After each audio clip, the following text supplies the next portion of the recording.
Good morning. I am Columbia Daily Tribune City Editor Matt Sanders. With me is our county and city government reporter Brittany Roos. It's only 6 days till Christmas. It's a nice sunny morning. It's really cold though, and of course the schools are out. More on that from Roger McKinney on our website and in print later. But this will be our last Daily Digest video until the new year. We're still going to be here working for you, but with the holidays, like everybody else, we're going to be doing it on a little less staffing, so we're going to put a pause on the video until next year, so we'll see you again then. Happy holidays, Merry Christmas, Happy Hanukkah, Happy Kwanzaa, however you celebrate.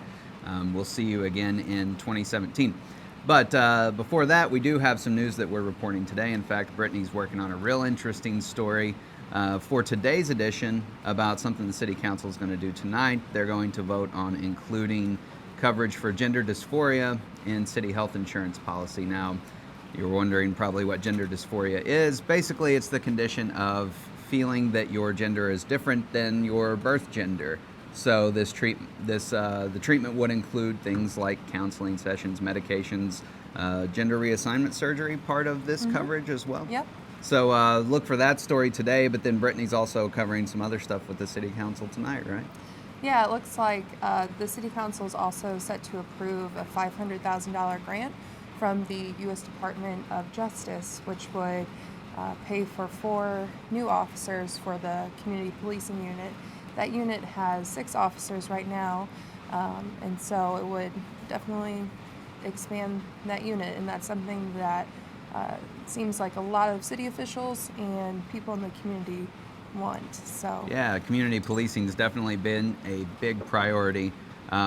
We had a couple of stories about police department stuff over the weekend that were really interesting that Brittany worked on with Alan Birdziak that you might want to check out. One is the desire to pursue some kind of tax measure to pay for more police coming up. So, look at our weekend editions, look online now to see some of that coverage that we did over the weekend. Is there anything else the council is going to be doing tonight that we're tracking closely? Yeah, so somewhat related to police is this Vision Zero policy, which basically states the city's commitment to eliminating traffic and serious injury deaths from traffic and serious injuries from traffic by 2030. With that policy includes a plan which asks the city to reinstate the traffic unit, which, as we all know, was dissolved to go forward with the community policing effort. Yeah. So look, like I said, tonight online and in tomorrow's edition for more coverage of the council. Speaking of the traffic unit, they would have been very busy Friday with what happened. Roger McKinney, as I mentioned earlier, is working on a story about schools throughout the county being out today and what exactly happened on Friday to make things so late with Columbia Public Schools. Some kids didn't get home till 1 a.m. Saturday morning because of the icy roads. So look for that later. Rudy Keller is in Jefferson City to hear arguments over a suit over a hog farm permit in Callaway County. If you've been following that story, we'll have some coverage of that later on too. Again, we're going to be taking a break for a couple weeks, so we will see you in the new year.